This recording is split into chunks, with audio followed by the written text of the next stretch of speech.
अब ये विचित्र जमात शंकर जी की विलक्षण बारात आई हिमांचल राज्य की नगरी में। अब राजा की बेटी का विवाह, चारों तरफ मंगलमय उत्सव, स्वागत समिति बनाई गई थी। कुछ विशिष्ट जनों ने अपना नाम प्रमुख रूप से लिखवाया था, स्वागत हम करने जाएंगे, हम करने जाएंगे, हमको भेजा जाए, हम विशेष हैं। बाकी के लोग बोले मन होता तो भी नहीं जा सकते थे, क्योंकि विशेष लोग जाएंगे इसमें। वो बेचारे जा नहीं सके महाराज। अब शंकर जी की बारात आई तो जो बड़े बड़े लोग थे सवारियां लेकर आए स्वागत करने के लिए, और छोटे छोटे बालक आए तमाशा देखने के लिए। बच्चों को तो यही चाव होता है कि बारात कैसी, दूल्हा कैसा, कितने घोड़े, कितने हाथी, तमाशा क्या क्या। वो आए बेचारे तमाशा देखने, और जो उन्होंने भगवान विष्णु को देखा, देवताओं को देखा, तो उन्हीं की तरफ देखने लगे।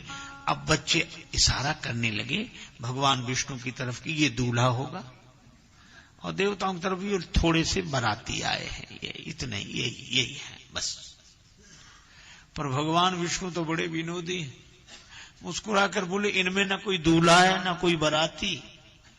फिर आप लोग कौन? बोले हम भी तुम्हारी तरह बारात देखने आए हैं। अब तो स्वागत करने वाले पूछे तो और बाराती, तो इशारा कर दिया बालकों को, जिधर शंकर जी की जमात थी कि बारात दूल्हा तो उधर है, देखो। अब स्वागत के लिए उत्सुक लोगों ने कहा किधर है, अभी देखते हैं। और जो उधर देखा, हे भगवान किसकी हिम्मत जो कहे पधारिए आपका स्वागत है। कौन माला पहनाए, कौन तिलक लगाए, कौन हाथ जोड़ के कविता सुनाए, क्या आज हमारे भाग्य खुल गए, जो मेहमान आए हैं द्वार पर पधारे हैं, और आपके रूप में तो भगवान आ गए। कौन कहे? वहां भगवान, हाँ पधारो हमारे देश, कैसे कहें। हे प्रभु, उन लोगों की तो कहे कौन, सवारियां भाग गई, हाथी घोड़े प्राण बचा के भाग रहे हैं।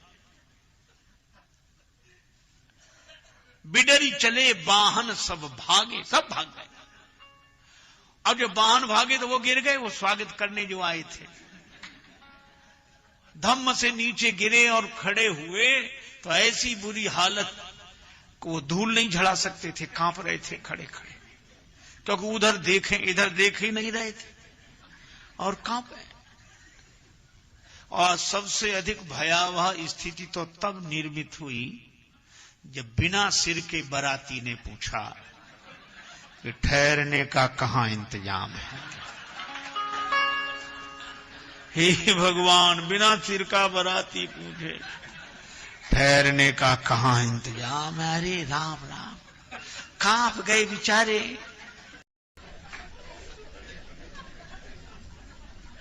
सोचो, बिना सिर का बाराती पूछे ठहरने का कहां इंतजाम है, कांप गए बेचारे।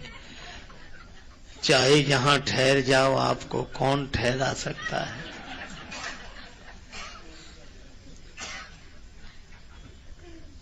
कांपते हुए दूर से ही जनवासा दिखाया। बालक प्राण बचा के भागे, भागे आगे, देखें पीछे, गिरे। माता पिता पूछते हैं अरे ये भागते डरते क्यों आए? बालक भाग रहे थे। अरे बाप रे बाप, विकट विकट भूत प्रेत, विकट विकट सांप। अरे बाप रे बाप, विकट विकट भूत प्रेत, विकट विकट सांप। अरे बाप रे, कोई करे भय से विलाप और प्रलाप, कोई करे भय से विलाप और प्रलाप। कोई करे आँख मूंदी राम नाम जाप।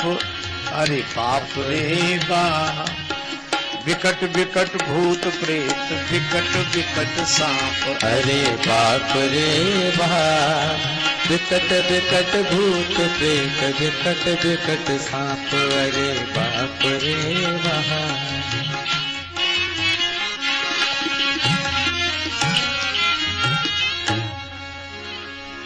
बालक घबराते हुए घर पहुंचे। कोई तो भय के मारे चीखें चिल्लाएं और कोई आंख बंद करके राम राम राम बचा लो। माता पिता ने बालकों को समझाया। माता पिता ने पूछा क्या हुआ? बारात कैसी है? समाचार तो दो। बालक कांप रहे थे।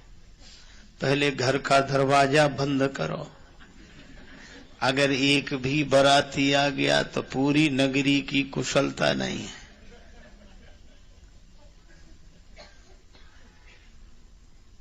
तो बारात कैसी है? बालक बोले बारात कैसी है ये तो हम नहीं बता सकते, पर इस बारात दर्शन की महिमा बता सकते। जो इस बारात को देखकर जीवित रह जाए,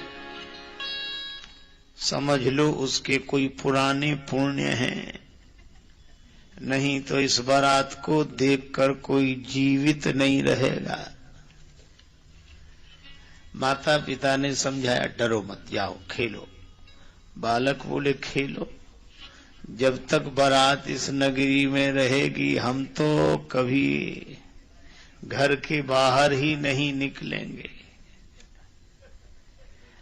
माता पिता ने समझाया। बालक घर में। अब उनकी दशा सुनो जो बारात को ठहरा करके आए। जनवासे में ठहरा दिया, लौट कर आए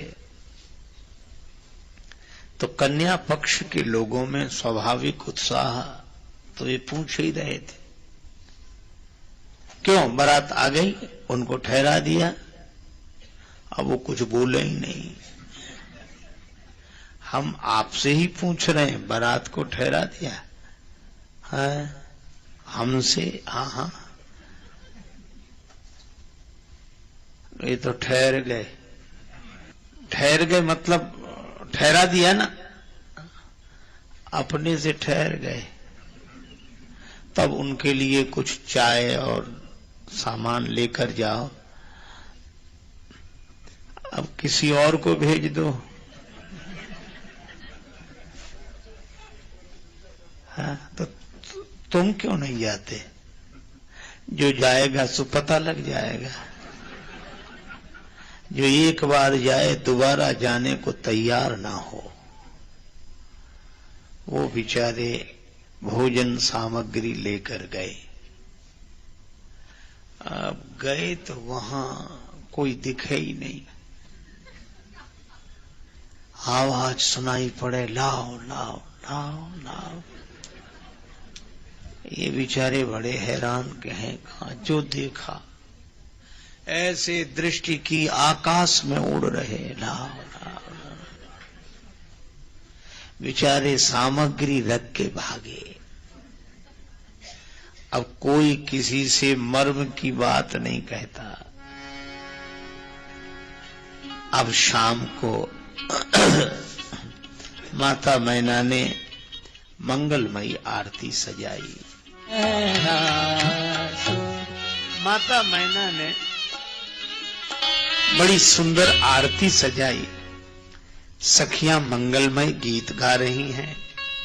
द्वार पर आई परिछन चली हरही हरसानी।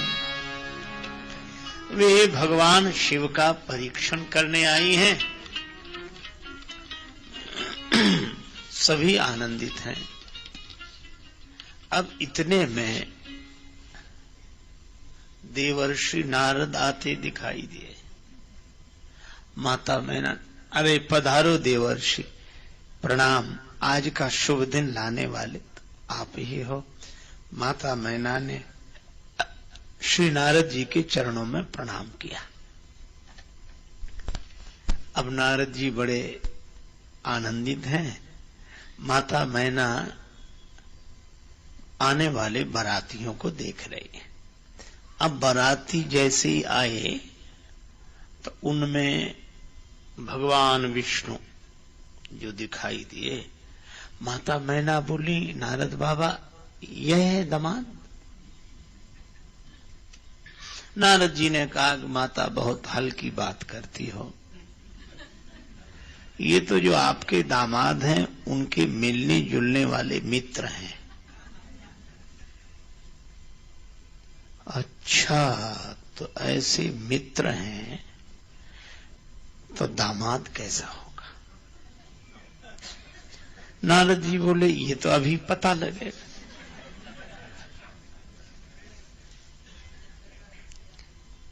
थोड़ी देर में देवराज इंद्र, ये अरे माता हल्की बात करती हो, ये जो आपके दामाद हैं उनके पानी वानी का इंतजाम करने वाले हैं। माता मैना बोली, नारद जी हम आपका एहसान कभी नहीं भूलेंगे। नारद जी ने कहा कि माता यह तो बाद में भी कहती रहो तब ना, लोग भूल जाते हैं। नहीं, हम तो कभी नहीं भूलेंगे। अच्छा ठीक है। अब शंकर जी ही आने वाले थे। नारद जी ने सोचा अब यहां खड़ा रहना ठीक नहीं है। नारद जी ने कहा कि माता आप तो जानती ही हैं कि हमें सभी जानते हैं, तो मेरा सबसे मिलना जुलना हो जाए, आज्ञा हो तो मैं जाऊं? हाँ हाँ जाओ। नारद जी नारायण नारायण करते निकल आए। अब आए शंकर भगवान। अब शंकर भगवान तो वृषभ पर आरूढ़ बैठे ही उल्टे थे तो बैल ही दिखे।